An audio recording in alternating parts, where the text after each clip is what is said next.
জেলায় জেলায় বিজেপির পরিবর্তন যাত্রা ঘিরে অশান্তির ছবি সামনে এসেছে। পুরুলিয়ার বলরামপুরে যেখানে বিজেপি বিধায়কের গাড়িতে হামলা চালানো হয় বলেই খবর পাওয়া গিয়েছে। বিজেপির পতাকা লাগানোর সময় এই হামলা চালানো হয় বলে অভিযোগ। ইট বৃষ্টিতে কয়েকজন আহত হয়েছেন, পুলিশের গাড়িও ভাঙচুর করা হয়।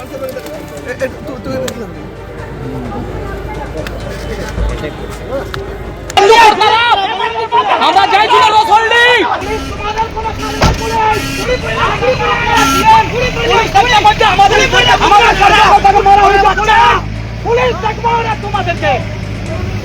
পুলিশ দেখবো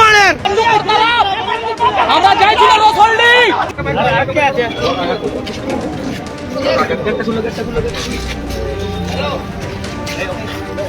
ঝান্ডা চলাকালীন মসজিদের ওইখান থেকে 500 লোক জেহাদি বাংলাদেশির আতঙ্ক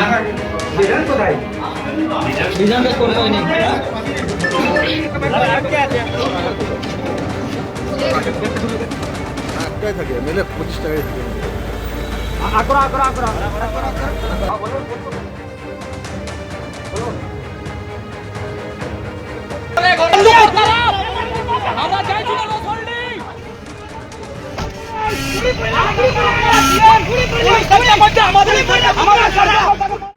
রবিবার আসছে কমিশনের ফুল বেঞ্চ। তার আগে আজ থেকে মমতা বন্দ্যোপাধ্যায় তিনি ধর্ণা মঞ্চে অবস্থান করছেন, একেবারে সেই ছবি আপনাদের সামনে রাখবো। এবং সেখান থেকে আমার দুই প্রতিনিধি, একদিকে কৃষ্ণেন্দু অধিকারী, অন্যদিকে আশাফুল হোসেন এই মুহূর্তে রয়েছেন। আজ এই ধর্ণা মঞ্চ থেকেই মমতা বন্দ্যোপাধ্যায় তিনি ফের বিজেপি এবং নির্বাচন কমিশনকে একেবারে একযোগে আক্রমণ করেছেন। বিজেপিকে, নির্বাচন কমিশনকে একেবারে বিজেপির দালাল বলে আক্রমণ করেছেন মমতা বন্দ্যোপাধ্যায়। দুই প্রতিনিধি আমার সঙ্গে রয়েছেন। প্রথমেই কৃষ্ণেন্দু। তাদের সকলকে আমি অনেক অভিনন্দন জানাচ্ছি। জয় গুরু, জয় কোমর ঠাকুর,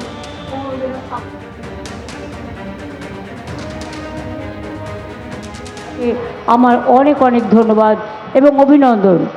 বৈশা দেখো ওদের নেতৃবৃন্দ যারা আছে দুজনকে নিয়ে এসো স্টেজে। আজকে যে বিরোধী বিজেপির নেতৃত্বাধীন কেন্দ্রীয় সরকারের অপরিকল্পিত SIR, special intensive revision, SIR এর মাধ্যমে গণতন্ত্র হত্যার প্রতিবাদে ও বাংলার বৈধ নাগরিকদের ভোটাধিকার হরণের চক্রান্তের বিরুদ্ধে আজ যে ধর্ণা শুরু হয়েছে, উপস্থিত আমাদের সবাইকার অতি প্রিয় বাংলার ঘরে ঘরে যার নাম সে আমাদের মমতা বন্দ্যোপাধ্যায়। উপস্থিত আছে আমাদের সভাপতি শ্রী সুব্রত বক্সী, উপস্থিত আছেন সমস্ত সাংসদরা, বিধায়করা এবং পূর্ণেন্দুদা থেকে আরম্ভ করে কবির সুমনদা, জয় গোস্বামীদা, আরও সবাই রয়েছেন। আমি প্রত্যেকে এবং সর্বোপরি আপনারা যারা রয়েছেন তাদের আন্তরিকভাবে শুভেচ্ছা জানিয়ে আমি শুরু করছি। শুভেচ্ছা নয়, প্রতিবাদের আওয়াজ তুলতে হবে, তারই ডাক। আজ প্রতিবাদের আওয়াজ চাই সর্বস্তরে, সর্ব জায়গায়। আমি আমাদের নেত্রী মমতা বন্দ্যোপাধ্যায়ের নেতৃত্বাধীনে যে রিভিশন স্পেশাল এসআইআর এর বিরুদ্ধে যে আন্দোলন চলছে এবং সেটাকে সাংগঠনিকভাবে যিনি নেতৃত্ব দিচ্ছেন, রূপ দিচ্ছেন আমাদের প্রিয় নেতা শ্রী অভিষেক বন্দ্যোপাধ্যায়। অরূপ বিশ্বাসকে বলবো মথুরার সঙ্গে নেতৃবৃন্দদের থেকে দুজনকে নিয়ে এসে স্টেজে তুলতে, আর ওনাদের বসার ব্যবস্থা করে দাও। এবং তৃণমূল কংগ্রেসের সর্বস্তরের যে সমস্ত কর্মীরা রয়েছে তারা যেভাবে পরিশ্রম করেছেন তাদের আমি সেলাম জানাই এই মঞ্চ থেকে। এ ব্যাপক, ভারতবর্ষে প্রথম যিনি এসআইআর এর বিরুদ্ধে আন্দোলন করেছেন, আন্দোলন করছেন এবং ভারতবর্ষে একজন মাত্র মুখ্যমন্ত্রী, যিনি মুখ্যমন্ত্রী হিসেবে যাননি, মমতা বন্দ্যোপাধ্যায় হিসেবে গিয়েছিলেন, ভারতবর্ষের রেকর্ড তৈরি করেছে। শুধু তাই নয়, সাংগঠনিকভাবে যেভাবে তৃণমূল কংগ্রেস কর্মীরা এসআইআর এর নিয়ে যে কাজ করেছেন, ভারতবর্ষের কোনো রাজনৈতিক দল আজ পর্যন্ত তা করে দেখাতে পারেনি। এই ভারতবর্ষে সর্বপ্রথম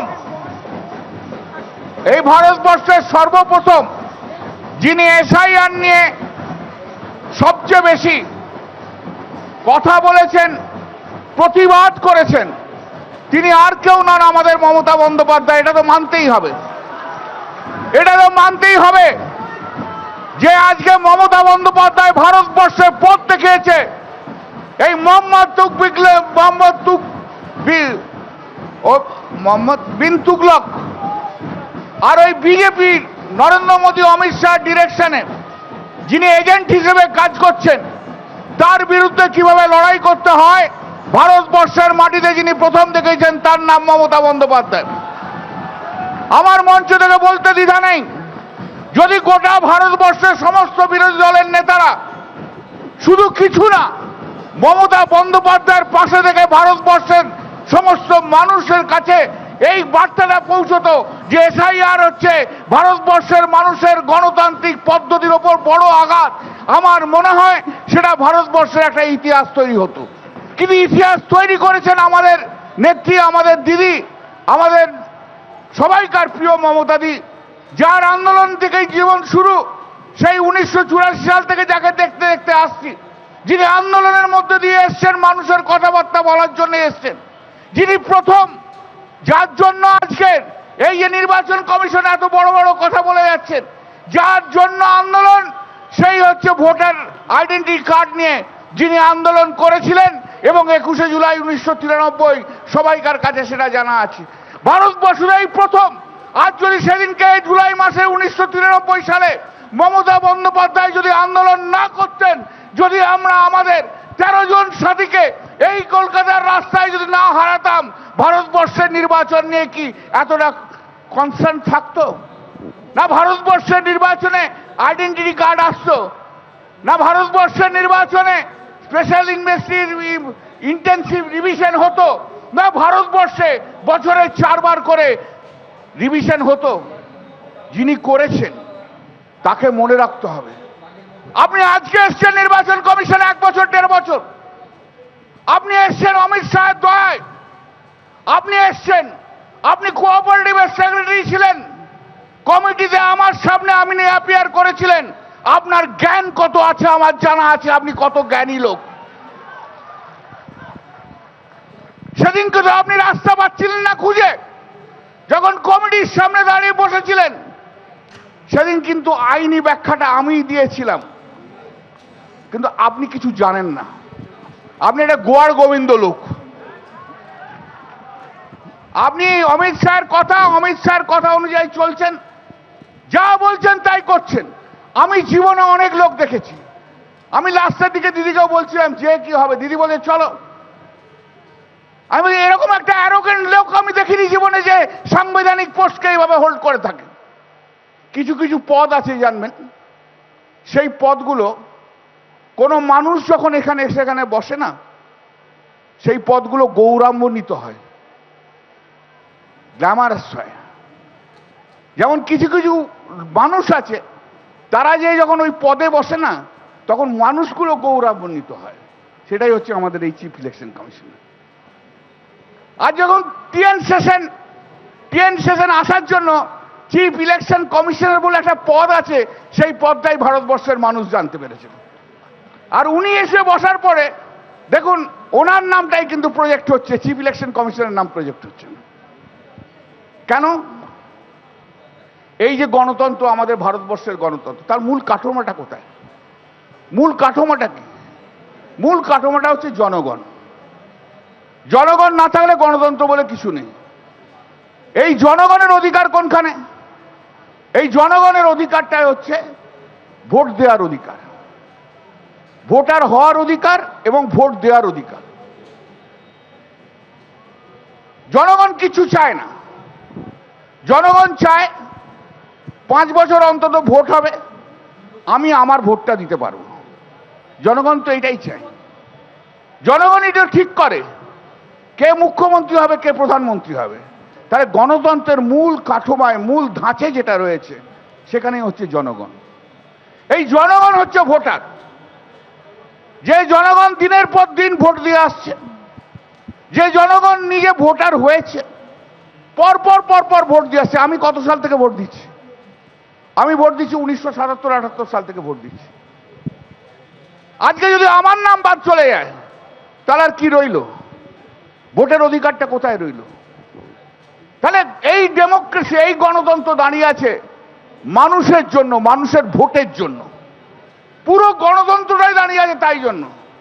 সেই গণতন্ত্রে যারা আঘাত দিচ্ছে সেটা হচ্ছে Narendra Modi, Amit Shah, chief election commissioner.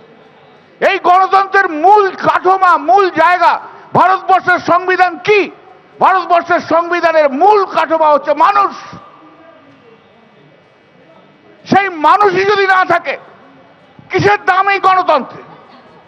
কি হবে এই গণতন্ত্র? গণতন্ত্র একটা তো জাস্ট একটা কথা হয়ে দাঁড়াবে। মিনিংফুল গণতন্ত্র করতে গেলে প্রতিটি মানুষকে ভোটের অধিকারটা দিতে হবে, যে অধিকারের লড়াই মমতা বন্দ্যোপাধ্যায় 1993 সালে করেছিল।